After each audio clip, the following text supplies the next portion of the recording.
Basically کیا ہے کہ میرا جو یہ میوزک ہے یہ میرا پروفیشن ہے ٹوٹل، کیونکہ میں اس کے بغیر کوئی اور کام نہیں کر سکتا، نہ میں کرتا ہوں اس کے بغیر.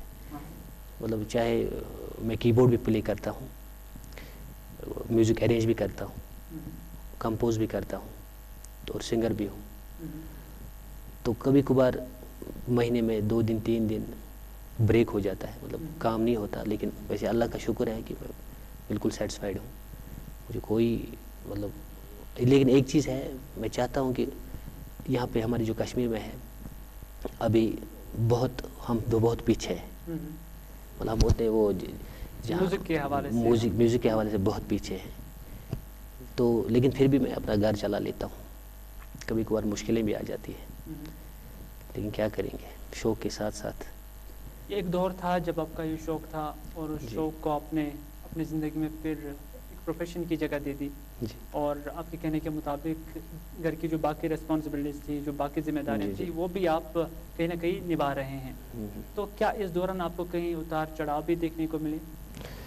جی پہلے جب انشل میں جو مطلب پہلے میں فیلڈ میں آیا تو مجھے کوئی نہیں جانتا تھا.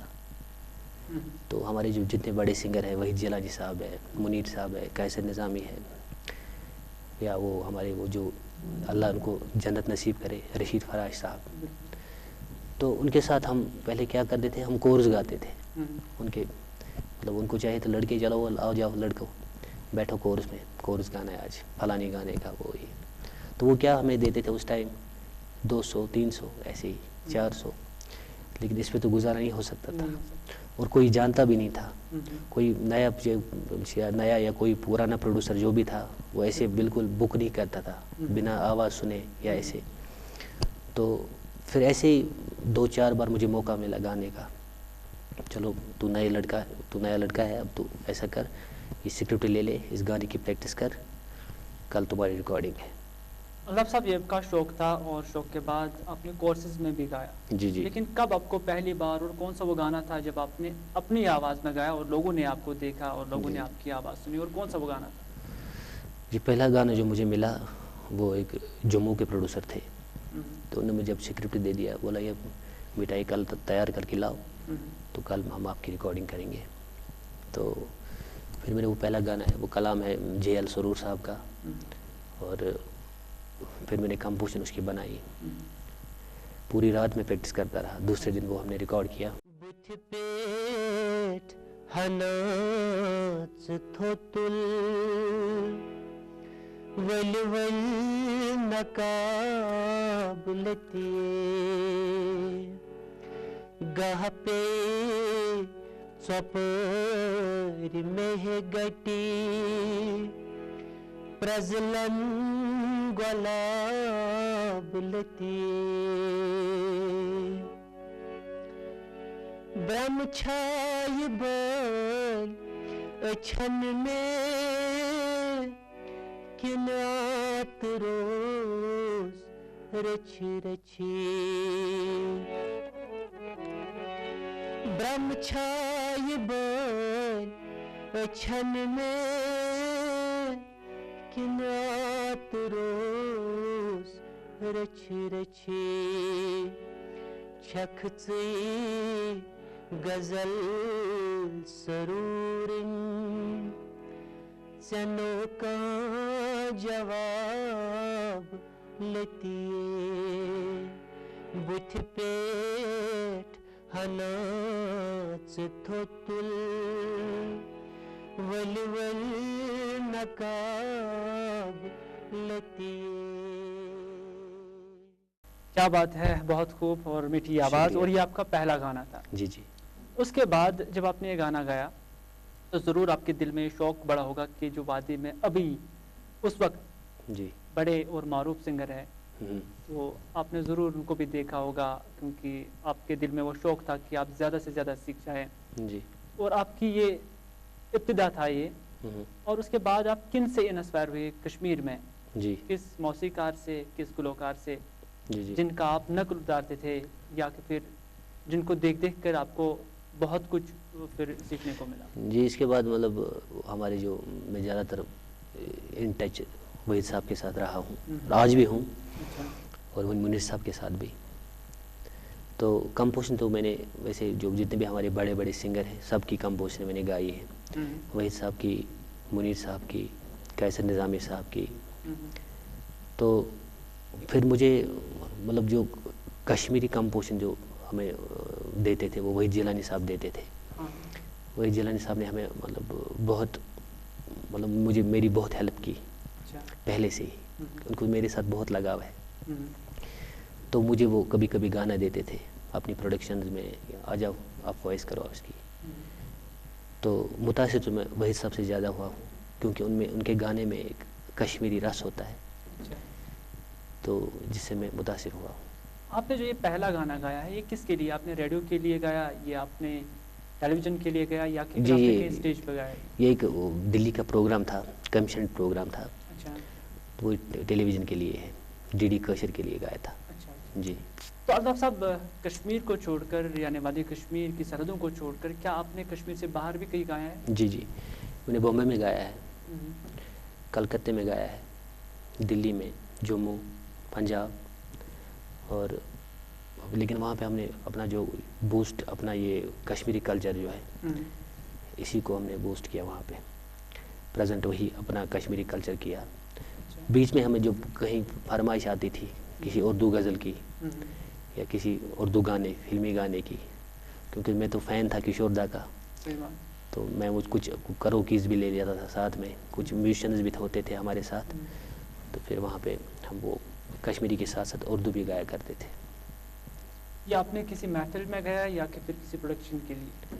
کون سا جی؟ جب آپ کشمیر سے باہر گانے لگے کسی؟ وہاں پہ اوپن شو ہوتے تھے. اچھا. اوپن جیسے ہم یہاں پہ شو کرتے ہیں اوپن، وہاں پہ بھی اوپن شو ہوتے تھے. پہلے سپوز اگر دلی میں ہمارا شو ہے، دوسرے دن کسی اور جگہ ہوتا تھا شو.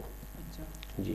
وہاں پہ آپ نے کشمیری اپنا جو کلچر ہے وہ آپ نے وہاں پہ پریزنٹ کیا. جی. تو کیسا ان کا ریئیکشن لگا آپ کو؟ کیا وہ جو کشمیر سے باہر جو وہاں پہ لوگ تھے کیا وہ کشمیری کو سن پا رہے تھے؟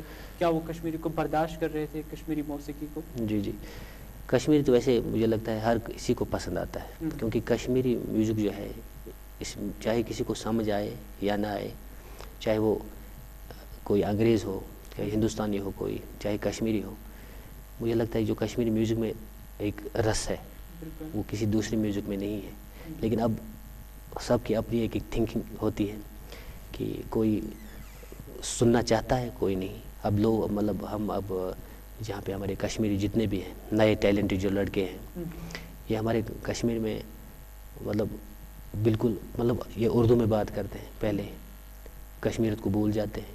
ابھی اگر کوئی کمپوزیشن فلمی کمپوزیشن گاتے ہیں، میں نے فلمی میں بھی گاتا تھا لیکن وہ اب بھوت اتر گیا، کیونکہ جب میں پورے پروفیشنل بن گیا اس میں تو میں نے کشمیری جو ہے اس کو سمجھا پہلے کشمیری ہے کیا. ہاں کیونکہ ہماری کشمیر کے جو جتنے بھی شاعر رہے پرانے شاعر جیسے رسول میر ہے، رحیم صاحب ہے، احمد بٹور ہے، ایسے بہت شاعر ہیں ہمارے کشمیر میں کے جو تھے، ان کے جو کلام ہیں ان میں مطلب ایک ایسا باؤ ایک ایسا وزن ہے جس کو ہم بیان نہیں کر سکتے. تو پھر وہ فلمی بوجھ جو تھا وہ اتر گیا. لیکن اب جو ہماری نئی جنریشن ہے یہ نہیں سمجھ رہے ہیں مطلب کشمیری ہے کیا، مطلب بالی ووڈ سانگ ہالی ووڈ سانگ ایسے ہی گاتے رہتے ہیں. میں چاہتا ہوں کہ اگر ہمیں کشمیر کو جو کشمیری میوزک ہے ہمارا آگے بڑھانا چاہیں گے تو اس کے لیے ہمیں پہلے ایک محنت کرنی پڑے گی. دوسری یہ بات ہماری کشمیریت جو ہے اس کو سمجھنا ہے. چونکہ کشمیر ہمارا جو کشمیر ہے کشمیری ہماری لینگویج ہے جی، اور اس کی حفاظت کرنا ہم سب کی ذمہ داری ہے جی، اور اس کو عام کرنا ہم سب کی ذمہ داری ہے. لیکن موسیقی صرف کشمیری کے ساتھ وابستہ نہیں ہے، اردو ہے، باقی زبانیں ہیں، ہندی ہے، انگلش ہے. کیا الطاف ساحل صاحب نے کشمیری کے بغیر بھی کسی لینگویج میں گایا ہے؟ جی میں نے اردو میں گایا ہے. اچھا. ہاں وہ پنجابی بھی گایا ہے جو پہاڑی ہوتی ہے، کیونکہ وہ جب کچھ پروڈیوسر کا جو کام ہوتا ہے کسی نے مطلب آگے فائل جو ایسی ہوتی ہے کہ اس نے پہاڑی بھرا ہوتا ہے، کیونکہ پھر وہ سنگر چوز کرتا ہے کہ کون سنگر کیا گائے گا. میں نے اردو بھی گایا ہے، کشمیری بھی گایا ہے، پہاڑی بھی، پنجابی بھی. اچھا، میں آپ کو ایک اردو غزل. کہیں آپ کو دقت تو نہیں آئی کہیں پہ جب آپ نے جو آپ کی اپنی لینگویج نہیں ہے, یعنی جو کشمیری آپ کی اپنی لینگویج ہے, لیکن اس کے بعد اپنے پہاڑی بھی گایا, ڈوگری میں بھی گایا, کسی اور لینگویج میں بھی گایا, کہیں آپ کو دقت تو نہیں آئی وہ الفاظ ٹھیک طرح سے پروناؤنس کرنے میں؟ تھوڑی سی دقت تو آ گئی, مطلب کچھ پروناؤنسیشن میں گڑبڑ نہیں ہونا چاہیے, یا گانے کو سمجھ میں مطلب کیا ہے اس کا. تو وہ جہاں پہ وہ جو پہاڑی شاعر ہیں وہ ہمارے ساتھ رہے تھے وہاں, انہوں نے ہم سمجھایا اس کی مطلب میننگ کیا ہے, اس گانے کا مطلب کیا ہے. تو پھر جو ہمارے کبھی کبھار ہم نے خود بھی کمپوزیشن بنائی, کبھی کبھار ہمارے وہ بڑے سنگرز میں بھی کمپوزیشن دی ہمیں. ایک دو تین دن تو لگ گئے گانے میں, لیکن گایا. اس سے کیا ہوتا ہے کہ ہمیں اس سے ایک زیادہ یہ موقع مل جاتا ہے اور لینگویج میں بھی گانے کا. ایک تو موقع مل جاتا ہے, دوسرا یہ کہ کانفیڈنس بڑھ جاتی ہے بندے.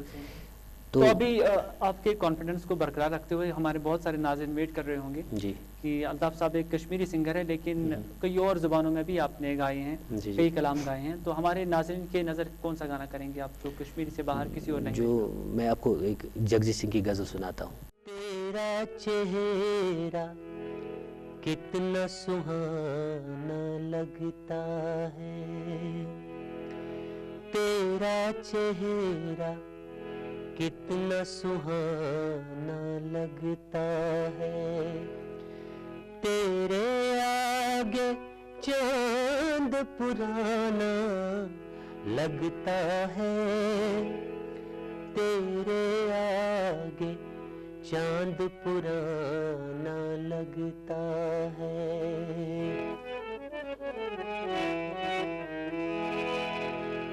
ترچھے ترچھے تیر نظر کے لگتے ہیں, ترچھے ترچھے تیر نظر کے لگتے ہیں, سیدھا سیدھا دل پہ نشانہ لگتا ہے, سیدھا سیدھا دل پہ نشانہ لگتا ہے, تیرے آگے چاند پرانا لگتا ہے, تیرا چہرہ کتنا سہانا لگتا ہے. وہ آپ کی میٹھی آواز اور اس کے ساتھ بڑا میٹھا کلام بھی. جی تو الطاف صاحب کیونکہ آپ نے کشمیری بھی گایا, کئی اور لینگویج میں بھی گایا, لیکن ہم دیکھتے ہیں کہ ایک اچھی کارکردگی ہے آپ کی, لیکن اس کارکردگی کو کیا کہیں پرکھا جا رہا ہے, کیا آپ کی کبھی حوصلہ افزائی کی جا رہی ہے کسی ایوارڈ کے ذریعے؟ جی ایوارڈ تو میں نے لیے ہیں. یہاں پہ ایک پروگرام کیا تھا دوردرشن, ہمارے دوردرشن کیندر نے, وہ ٹیلنٹ ہنٹ پروگرام تھا. اس میں وہی فلمی غزلیں ڈانس کا جو وہاں پہ میں نے سنگنگ میں ونر آیا وہاں.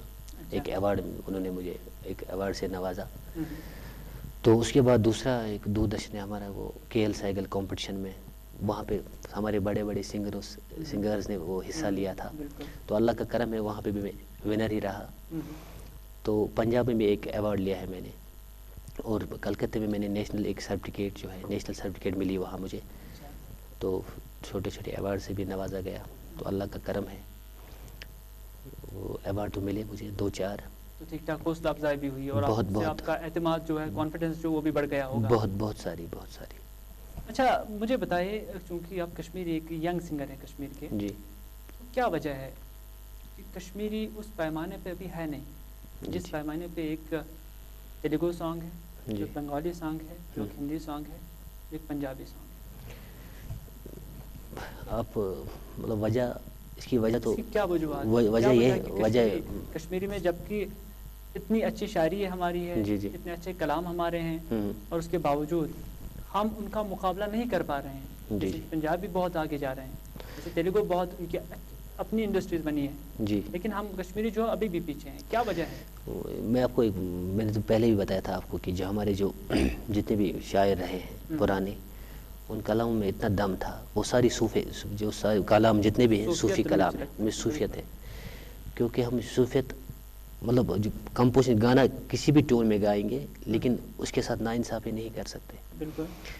تو پنجابی کیا ہوتا ہے، پنجابی ہٹ اس لیے ہے کہ وہ ویڈیو کرتے ہیں گانے میں، تو ہم وہ نہیں کر سکتے کیونکہ ہم اپنے دائرے سے باہر نہیں جا سکتے، ہمارے کچھ حدود ہیں، ہم حدود سے باہر نہیں جا سکتے، پھر ہم میں کشمیریت نہیں رہے گی، پھر ہم اپنے ہاتھوں سے جو ہمارا کشمیری کلچر ہے اس کا گلا گھونٹ دیں گے. تو بیسکلی وجہ یہی ہے. لیکن لوگ سنتے ہیں، میں نہیں بولوں گا لوگ ہمارے نہیں سنتے ہیں، کشمیری نہیں سنتے ہیں، کشمیری بہت سارے لوگ سنتے ہیں. آپ زیادہ نہیں 2-4 سال پہلے جائیے، پیچھے جائیے، آپ دیکھیے کوئی کشمیری نہیں سنتا تھا. اب کشمیر میں ہم نے ایسا رنگ بھر دیا ہے، تھوڑا میوزک جو ہے اس کی تھوڑا میوزک بھی چینج کیا ہے، کچھ نئے انسٹرومنٹس ہم نے یوٹیلائز کیے، جیسے گٹار وہ کشمیر میں استعمال نہیں ہوتا تھا، ہم نے وہ بھی کیا. جیسے کی بورڈ بھی استعمال نہیں ہوتا تھا. یہ جو سارے آپ نے نئے انسٹرومنٹس اس میں انسرٹ کیے، جی جی، چاہیے صوفیانہ جو سانگ ہوتا ہے، جو صوفیانہ کلام ہوتا ہے، اس کے لیے بھی آپ استعمال کرتے ہیں؟ جی، صوفیانہ کلام تو الگ ہے، اس کے لیے مطلب استعمال نہیں کرتے، لیکن جب کسی گانے کی ریکوائرمنٹ ہوتی ہے، سپوز اگر ہمیں چاہیے لگتا ہے کہ نہیں اس میں گٹار فٹ ہو جائے گا، تو ہم اس کا بھی انٹرلیوڈ لے لیتے ہیں. جیسے وہ کی بورڈ کا، ویسے تو ہم آج کل ہر گانے میں کی بورڈ استعمال کرتے ہیں، گٹار استعمال کرتے ہیں، گڈا بھی استعمال کرتے ہیں، تو مغناری بھی استعمال کرتے ہیں، مطلب ڈپینڈ آف ریکوائرمنٹ. جیسے جس گانے میں ہمیں یہ چاہیے وہی انسٹرومنٹ استعمال کرتے ہیں. جب آپ نے نیشنل لیول پہ کبھی مقابلہ کرنا ہوگا، کمپیٹ کرنا ہوگا، تو کیوں آپ ریسٹرکٹڈ رہتے ہیں، کیوں آپ محدود رہتے ہیں صرف صوفیانہ تک؟ تو اس کے بعد جو باقی جو طریقے ہیں، جو باقی سانگس ہیں، لوک گیت ہے، تو اس میں کیوں آپ رنگ نہیں بھرتے ہیں کہ آپ نیشنل یا انٹرنیشنل لیول پہ جائیں؟ جی، میں نے آپ کو پہلے ہی بولا کہ مطلب ہمارا کشمیر ابھی ہے تو ہم پیچھے ہی، ہم وہ نہیں بولیں گے، ہم تو پیچھے ہی ہے. لیکن یہ کمی کہاں پہ ہے؟ یہ سنگروں میں کمی ہے، یہ موسیقی میں کمی ہے، یہ پرکھنے والوں میں کمی ہے، یہ کس میں کمی ہے؟ میں آپ کو بتاتا ہوں کہ JNK کے بعد اگر آپ باہر جائیں گے تو کشمیریت ختم ہو جاتی ہے. مطلب یہ کوئی ہمارا جو ہمارا کشمیری گانا ہے، یہ تو JNK مطلب آپ نے جموں کراس کر لیا تو وہاں سے تھوڑا لینگویج بھی چینج ہوتا ہے، کسی کو سمجھ بھی نہیں آتی. لیکن اب کیا ہے، ہمارے جو سنگرس ہیں، ہمارے وحید جیلانی صاحب بہت بار انگلینڈ چلے گئے پروگرام کے لیے، وہاں پہ انہوں نے پریزنٹ کیا کشمیری گانے گائے ادھر، اور وہاں بھی سننے والے ہیں. لیکن وہ سننے والے کون ہیں؟ وہ بھی کشمیری ہے. بیسکلی وجہ یہی ہے کہ ہمارے کشمیر جو ہے، کشمیری سانگ جو ہے، یہ ہمارے کشمیر تک ہی محدود ہے. وہی تو میں بول رہا ہوں کہ ایک کشمیری جو ہے، ایک کشمیر کا نوجوان جو ہے، ایک کشمیر کا جو سنگر ہے، وہ کیوں صرف کشمیری تک ہی محدود رہا؟ چلو ٹھیک ہے، آپ نے اپنے کشمیری لینگویج کو محفوظ رکھنا ہے، لیکن اس کا مطلب تھوڑی ہے کہ آپ بالکل اسی دائرے کے تحت رہیں گے، اس دائرے کے باہر نہیں ایسا نہیں ہے کہ نہیں، اگر کوئی باہر بھی جائے گا. کیا وجہ ہے کہ ہمارے جو کشمیر کے سنگر ہیں وہ بالی ووڈ میں نہیں آتے؟ بہت سارے سنگرز گئے ہیں بالی ووڈ، مطلب یہاں پہ ہمارے اعجاز راہ صاحب گئے ہیں، کچھ گھر کی پرابلمس کی وجہ سے بیچارے پھر واپس آ گئے وہاں سے. تو ہمارے آج جو نئے مدثر ہیں وہ بھی ابھی اسٹرگل کر رہے ہیں بامبے میں. تو اگر میں بھی جاؤں گا مجھے بھی اسٹرگل کرنا پڑے گا ادھر. لیکن اب ہم نہیں جا رہے ہیں، مطلب یہ ہماری مطلب غلطی نہیں ہے کہ مطلب ہم نہیں جا رہے ہیں، وہ دوسری بات ہے. لیکن اگر کوئی جانا چاہے گا جس میں اتنا ٹیلنٹ ہوگا، جس کو لگے گا کہ میں بالی ووڈ میں گا سکتا ہوں، وہ جا سکتا ہے. اب نوجوان سنگر کوشش کر رہے ہیں کہ وہ آگے جائیں، کشمیر کو چھوڑ کر دوسری ریاستوں میں یا باقی لینگویج میں گائیں، ٹھیک ہے.